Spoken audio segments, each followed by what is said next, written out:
We're all here. I can't believe how fantastic it is to welcome you. My name's Mary Stewart and I'm the Director of National Life Stories, and I'm here to welcome you on behalf of the British Library and National Life Stories. The event has been worth the wait, I'm very, very sure, and you've got a very brief introduction from me before we have an array of fantastic speakers and a wonderful film to watch. I'd like to thank our British Library events colleagues, particularly Jonah, who's loitering by the doors here, for their patience and perseverance as we rescheduled this event twice. I really want to thank the Crick for hosting us. It's wonderful for us to be at our near neighbour. And thank you to the AV team who'll be recording and managing all of the audio and film tonight. You have all been given, and if you haven't been given one, there's some at the front door, the National Life Stories brochure, which lists an array of all of the different projects and activities going on from National Life Stories at the British Library. We're the oral history charity that was founded in 1987 and is housed at the British Library. Lots of our project materials are available online, archived interviews in full, also some wonderful learning resources, and we still have an active interviewing programme. So I've given you all something to read on the way home, so please enjoy that. If you want any more information about National Life Stories, please do let me know. All of our contact details are there, and our Twitter hashtag and our website are also on the holding slide. But without further ado, I think it's time to start the main activities and what we've been waiting for. I'd like to start off by introducing Amanda Game, who's a valued National Life Stories trustee and has a special interest and fondness for our Crafts Lives project. So over to Amanda. Thank you, everyone.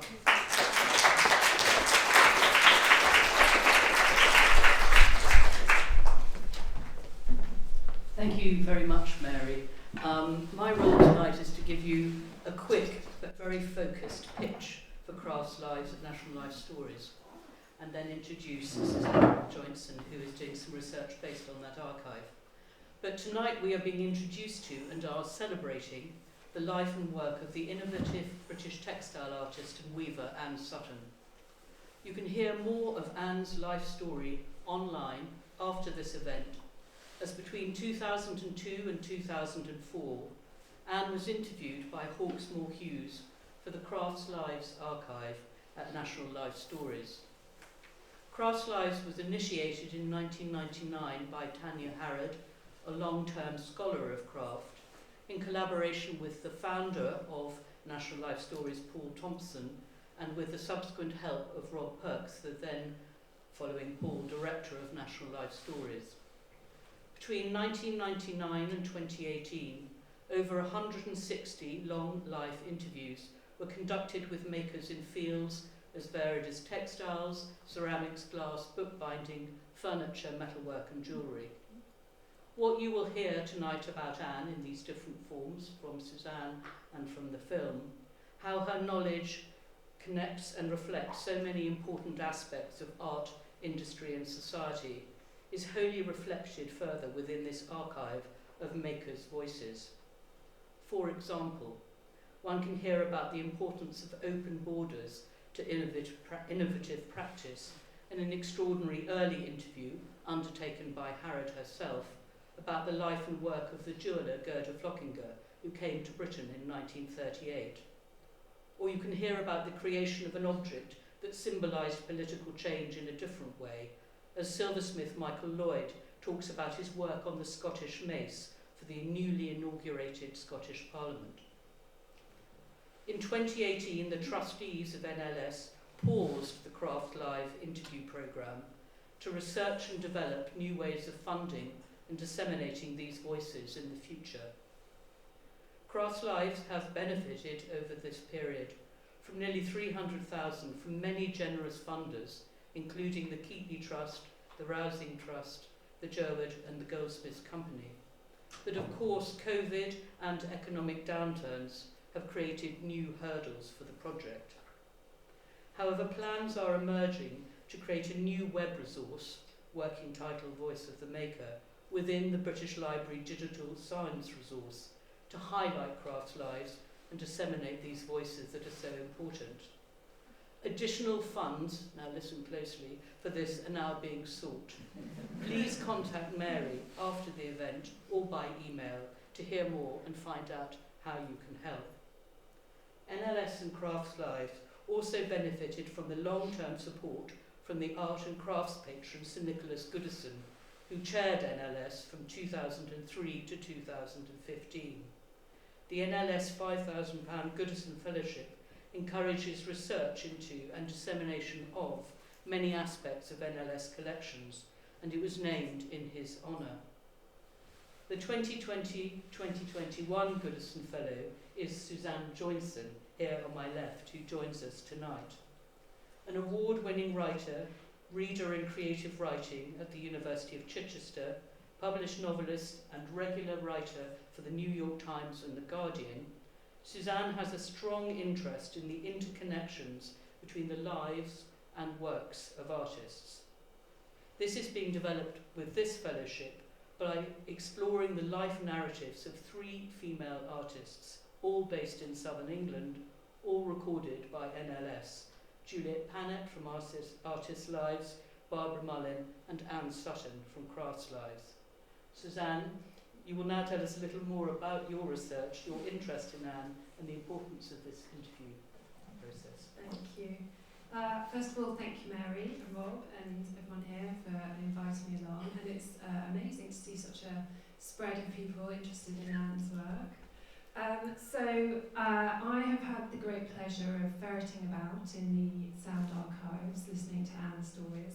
So I've got the challenge today of not doing any spoilers for the film, whilst, as Jane's looking at me, whilst also saying a few things. So what I'm going to do is start with a little clip, which I have on good authority is going to magically appear. So we're going to hear Anne in her own words from the sound archive.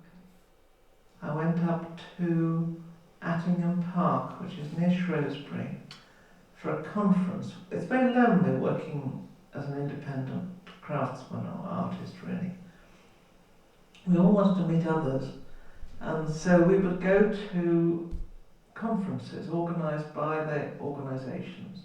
And this was organised by the Society of Designer Craftsmen. And I remember my suitcase had just been taken by Sir George Trevelyan, who ran Attingham, who was a furniture maker himself. And he was just saying, I'll take you up to your room, because there were about 100 people at this conference. And I heard a voice saying, oh, I just heard you check in, I've been writing to you. And it was Makepeace who'd heard me check in, you see. And I said, can't speak to you at the moment, I'll find you later on. So I went up and followed my suitcase up. And then came down and took my seat in a lecture being given by Bernard Leach, who was very respected by us all as Britain's premier potter. And he said, in the middle of this lecture, he said, I don't know why it is that you young people, you young makers, craftsmen he probably called us then, think you've got to find things out for yourselves. We've found things out. Why on earth can't you just take it from us? And 2 of us in the hall shouted rubbish, very rudely, because this was a venerable old man, you know, and we felt so strongly about this, that this was the wrong way to go, not to make personal journeys, you know, but to take it from him. Some of you in this room know Anne very well, I'm sure, and others are new to Anne, so hopefully you get a sense of Anne's sense of humour. But I think that clip's really interesting because it tells us a bit about her unique combination. We know she's a brilliant storyteller, first of all. We get a sense of her engagement with the cultural atmosphere of that time, characters and figures of that time, the movements of that time. She was, young Anne was taking part in a conference with the Society of Designer Craftsmen, so mingling with the great and good of that time, but also quite irreverent, a little bit rebellious. We can tell there's something going on. There's somebody who's confident, knowing talent. There's somebody who is asking questions, causing a stir, perhaps, but at the same time is deeply and seriously engaged with the world of arts and crafts at that time. And so I think that clip gives you a sort of taster of those combinations of factors.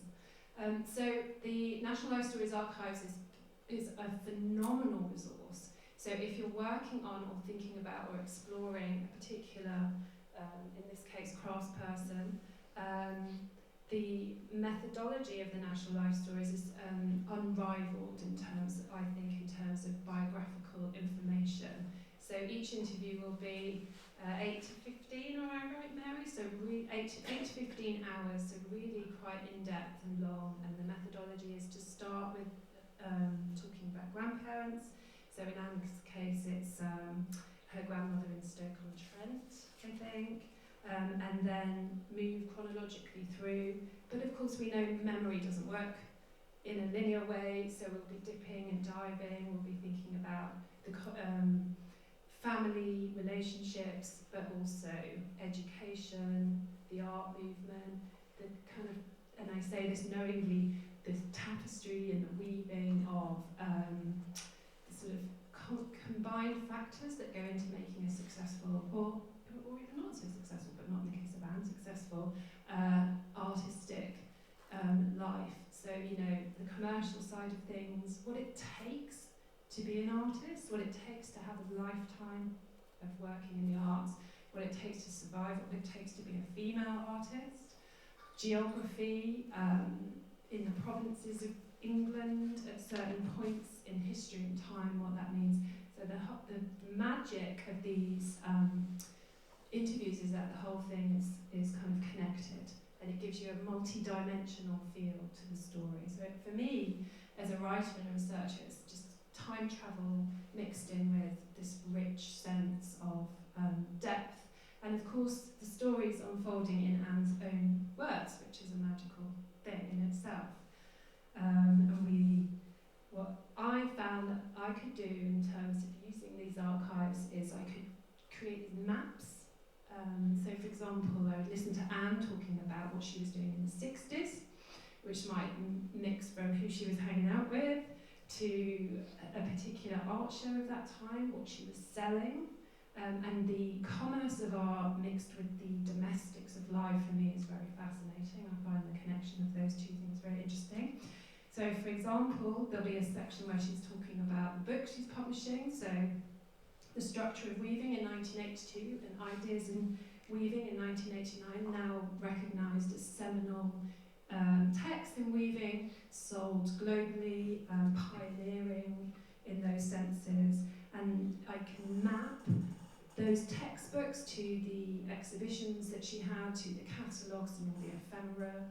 I could trace something, for example, a key work of that time, which might be the Diminishing Square Knit from 1965, and that pushed the boundaries of sculptural, of weaving into sculptural form in an incredibly pioneering way. And then I can look at how that relates to some of these performative installations that she did. So the largest piece of knitting in the world, 1970, which feels like something that would happen now.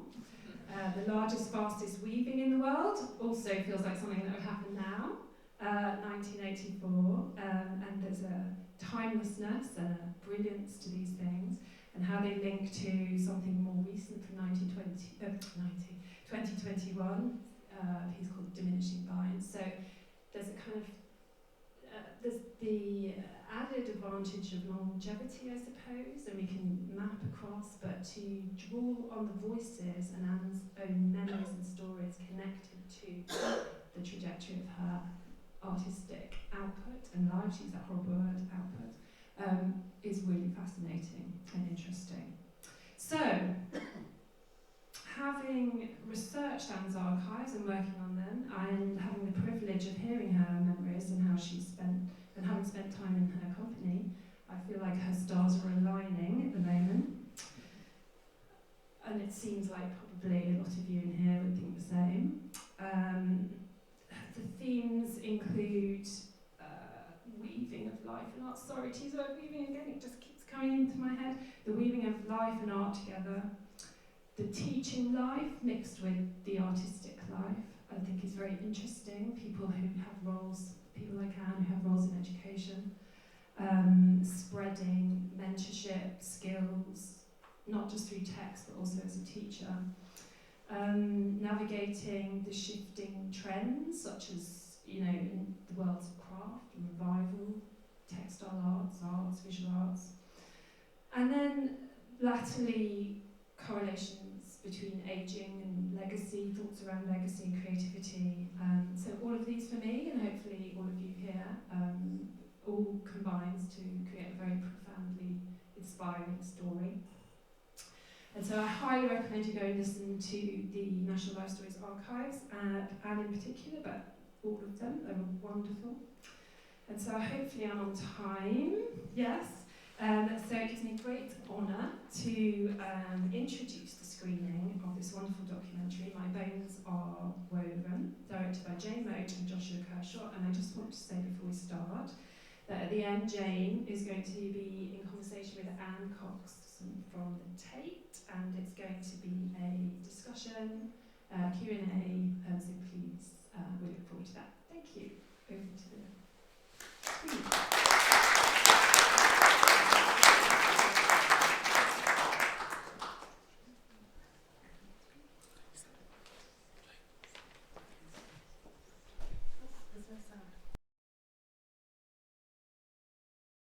We got there in the end, and also to the Francis Crick Centre for having us. We have a short amount of time, and I'm going to be talking to the wonderful Anne Coxon, as Anne would say, and I will as well. And also we'll have a bit of time to ask questions, if you have any burning questions at the end. So, what was it about Anne Sutton that attracted you? Well, first of all, I think I'd just like to say it's really the wonderfulness of Anne Sutton that is reflected in any of the statements that you just made, and of course was more than apparent in the film there. Nothing to do with me at all. But like she said, it was a case that back in 2018, I was co-curating an exhibition of the work of Annie Albers at Tate Modern, and becoming increasingly interested in weaving as a means of expression and art making. Seems to be going on and off, sorry. And lots of people started to say to me, well, you really have to meet this wonderful weaver, British weaver, Anne Sutton, and a combination of, like she said, meeting people who have been her mentees and her students, and also reading, I think, a review or a piece written by Tanya Harrod, who's also been mentioned tonight, saying, it's fantastic that Tate Modern are doing this show of Annie Albers. It's been a long time coming that finally the big Museum of Modern Art is looking at the practice of a weaver, but wouldn't it be great? We'll keep going. Okay, we'll just carry on. There we go. Wouldn't it be great if the British part of Tate's collection, which is shown, of course, at Tate Britain, would also pay the same attention to our established British weavers? And so it really went from there, and I went to meet Anne, and of course was completely in love with her. And what is it about her work that attracted you? So, I guess having been thinking about Annie Albers and about the possibilities that are set up with this very basic premise that is the nature of weaving, which is the crossing of the warp and the weft threads. And all that can be explored and all the different permutations and possibilities that can come out of that very, very simple premise. This is something that I brought to my meeting with Anne, and then of course hearing about her work and how she has really made it, I guess, her life's work to explore what it means to weave, whether that's weaving with paint, as we saw her do many, many times there in the film, or whether it's weaving on an enormous scale from the windows of a building, or weaving with paint in three-dimensional space, or, you know, I think that the fact that somehow, really at the heart of what she's doing, she's taking that very, very simple rule, or that simple premise, and just playing and playing and playing and playing and playing with it. But how did you choose those 4 pieces? Because they're very different. aren't they? Well, I can't take any responsibility for that. So that was my colleagues at Take Britain. And so having met Anne, then of course I said, well, you know, we're quite divided, so I'm really a curator attached to Tate Modern, and I don't get to sort of say what's acquired for the British part of Tate's collection, but I will introduce you and bring along, in fact, to meet you, the people who do, and one of my colleagues there, and they make those decisions. And I think that they chose 4 pieces from the 1960s, which we saw in the film, and you know, those were the things that were being packed up. And in fact, you know, I did say it would take ages for this to happen. This is a very slow process, but actually, you know, for Tate it wasn't too slow, considering there was a pandemic going on, and they came and they picked up those works. And my next mission now, my next motivation is to get them on show. Oh, that would be fantastic. And her playfulness is the other thing that you mentioned there, and that's evident in everything, isn't it? Completely. I mean, it's just such a wonderful film that you made, Jane, because it really, really captures everything about the way that her remarkable mind works, the way that Anne's remarkable mind works, and there's just absolute joy and total motivation in the possibilities of what you can do with physical materials and ideas and thought when those things come together. And that's really what art is all about. Well, I think the film was made obviously because Anne had such an incredible spirit, and it was a real pleasure for me to spend that time with her, and to realise that being so creative can give you such energy, because that's really what she's got, isn't it? Are there any other questions from the audience? There are some mics, or you can shout. If you've got any questions about the film or about the work at the Tate, or anything that you want to know about Anne, just shout out or put your hand up and I'll pick you. Everyone's being very quiet. Yes, Caroline. Hi, it's Caroline. Can you tell us a bit about how you made it? How long it took you? How much footage you must have? Because I thought the editing was fantastic. I didn't get to see it. But, Thank you. So we've just had a question the process of making it. about how long the film took and what the process was. Yeah. Well, I work in Arundel, and Josh, who co-directed with me, and I decided it would be a good idea to make a documentary, and I had just interviewed Anne because she set up the Arundel Gallery Trail, and I'd been told by everybody in Arundel, you must go and meet Anne. And she was such a powerful person. You know, she said something like, you know, I love doing things on the edge because no one's ever been there before. And I thought, right, I need to spend some time with this lady. So I thought, I'll make a documentary because then I've got an excuse to see a lot of her, which is what happened. And it was unfunded, so we just fitted it in amongst our commercial work. And that was great because she was down the road. So we nipped in and out, and of course COVID got in the way.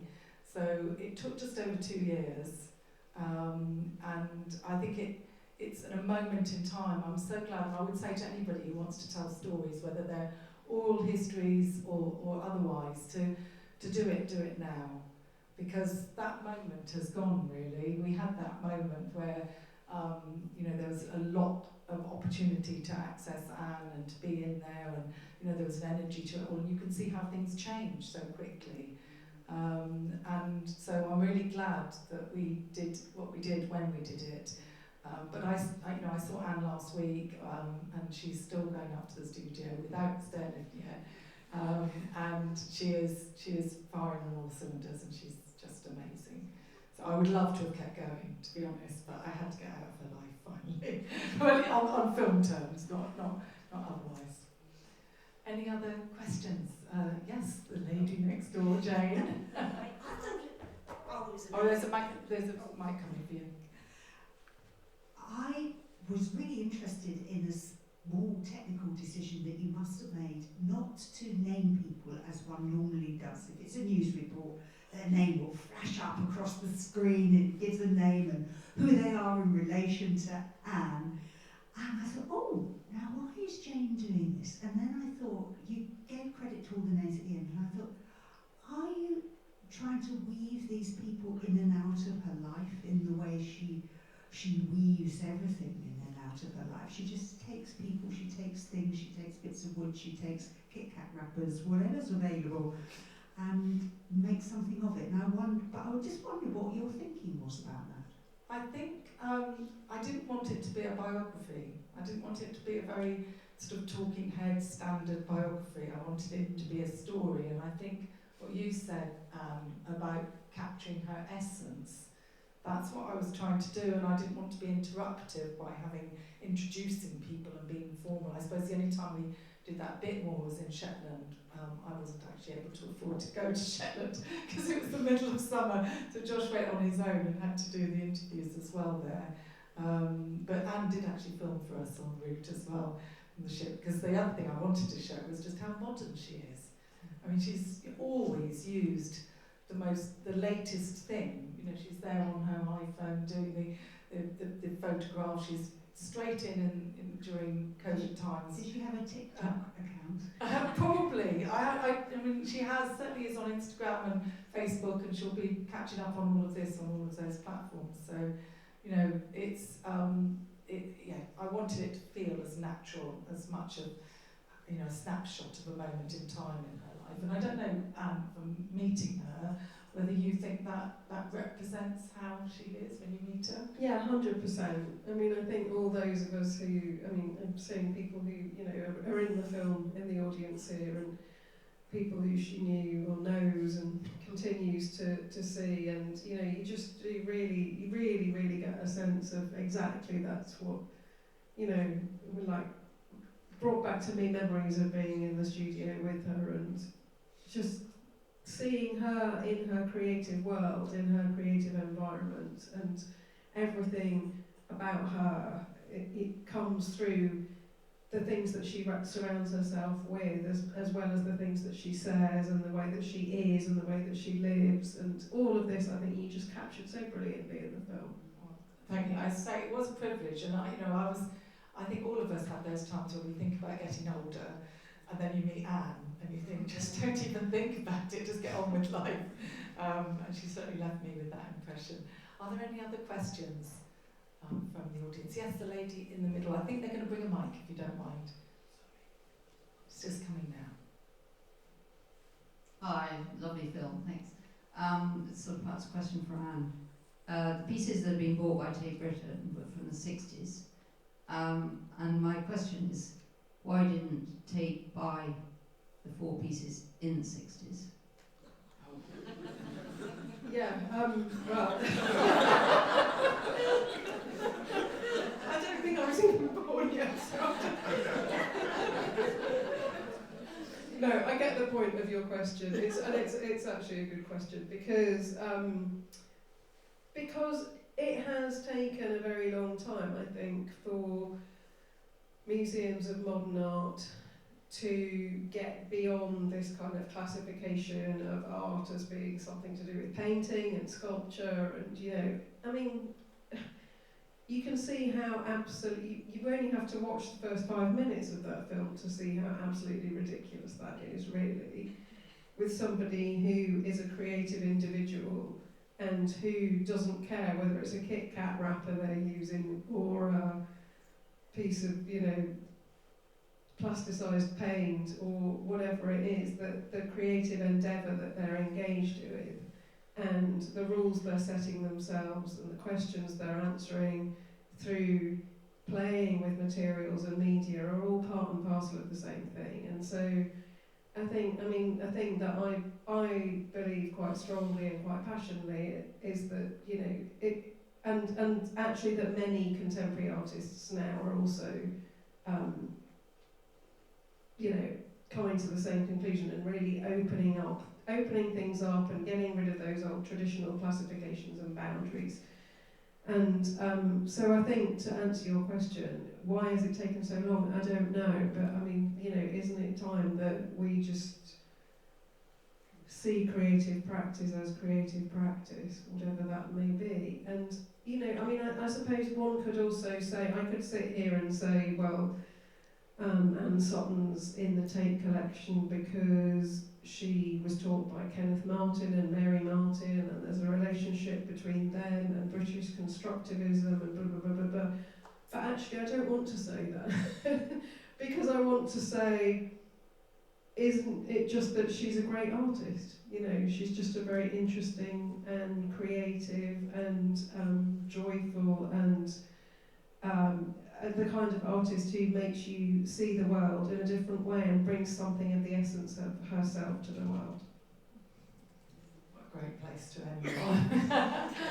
Unless there's a burning question. Oh, just one burning question, lady. Yes? Do either of us weave? Do you weave? No, I did. I'm seeing Margot Selby here, who did show me a bit about, in a brief workshop about what it means. One of Anne's previous students, and you know, Master Weaver herself, who gave me a very short amount of time to explore what weaving means, and I've tried it a few times, and I felt that actually, in the time that I was working on the Annie Elmers exhibition, I felt I can't really actually write about what it means to weave or why she was trying to do the things she was doing without trying it a bit, at least, to understand the basic principles, or else it's just going to be ridiculous to try and really talk about this. But no, I'm absolutely not a weaver. And Josh bought me a weaving kit at the end of making the film. I'm afraid I haven't opened it yet. I'm really sorry, but we need to leave. Our event. It has been so fabulous to be able to welcome you all here on our third attempt. I think you'll all agree it has been worth it. Thank you.